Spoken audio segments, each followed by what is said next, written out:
শিপ্ত দাদা আর পরমা দিদির রিসেপশনের ব্লগটা চলো তোমাদের সাথে আজকে শেয়ার করি। হ্যালো সবাইকে, আমি দেবর্ষী।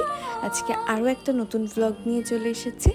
যেহেতু রিসেপশন পার্টিটা দুপুরে ছিল, আমি সকাল সকালই নাবিহা আপুর হোম স্টুডিওতে চলে গিয়েছিলাম। আমি একদম ন্যাচারাল সাটেল একটা লুক চাচ্ছিলাম। আমি যেরকমভাবে চেয়েছিলাম আপু একদম সেরকমভাবে আমাকে রেডি করে দিয়েছে। আমার সাজ কমপ্লিট হতে হতে অমনি বাইরে ঝুম বৃষ্টি। আর এই বৃষ্টির মধ্যেই তখন আমাকে বাসায় চলে যেতে হয়েছে, কারণ অলরেডি অনেক দেরি হয়ে গেছিলো। তারপর আর কি বাসা থেকে সরাসরি চলে গেলাম ভেন্যুতে গিয়ে দেখছিলাম যেহেতু বৃষ্টি হচ্ছে তাই অনেক কম লোক এসেছে, মানে সবাই এসে পৌঁছাতে পারেনি। আর আমি এই সুযোগে দিদির সাথে ছবি তুলে নিচ্ছিলাম। আচ্ছা, দিদি বলছি কারণ পরমা দিদি আগে থেকেই পরিচিত। আর এখানে আছে আমার বৌমণি সিথি দিদি, পিছনে আছেন মামি, আমার মেজো মামি, সেজো মামি, আর এই হচ্ছেন স্পেশাল পার্সন গুড্ডু, ও কিন্তু আমার বড়দাদার ছেলে। এই হচ্ছেন আমার মা, আর এই হচ্ছেন তৃপ্তি মাসি, উনি ওদিন লেহেঙ্গা পরেছিলেন, ভীষণ সুন্দর লেগেছে। আর এই হচ্ছে নদী বৌদি। এখানে আরও দুজন স্পেশাল পার্সনের সাথে পরিচয় করিয়ে দিই।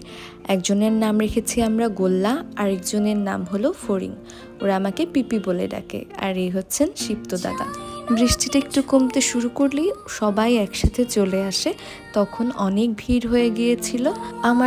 আমার মেকআপ লুকটা এত পছন্দ হয়েছিল, একদম ন্যাচারাল লাগছিল, মনে হচ্ছে আমিকেই বারবার করে দেখছি। এই জন্য নাবিহা আপুকে আবারও থ্যাংক ইউ। এখন আমরা সবাই লাঞ্চ করতে যাব।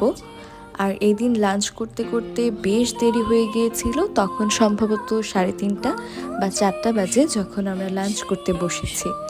লাঞ্চের প্রথমেই মেনুতে ছিল সাদা পোলাও, তারপর ছিল একটা সবজি, তারপর ছিল চিকেন রোস্ট, ছিল মাছের পিসগুলো অনেক বড় ছিল, আমি ছোট দেখে একটা মাছ নিয়েছি। এরপর ছিল মাটন, তারপর ছিল দই, মোজো।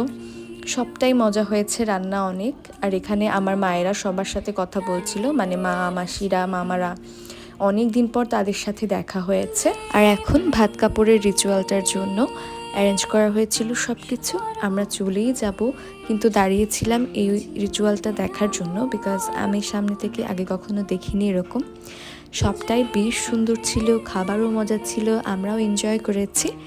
এই তো ছিল আজকের ব্লগ। দেখা হবে নেক্সট কোনো ব্লগে। সবাই ভালো থাকবেন।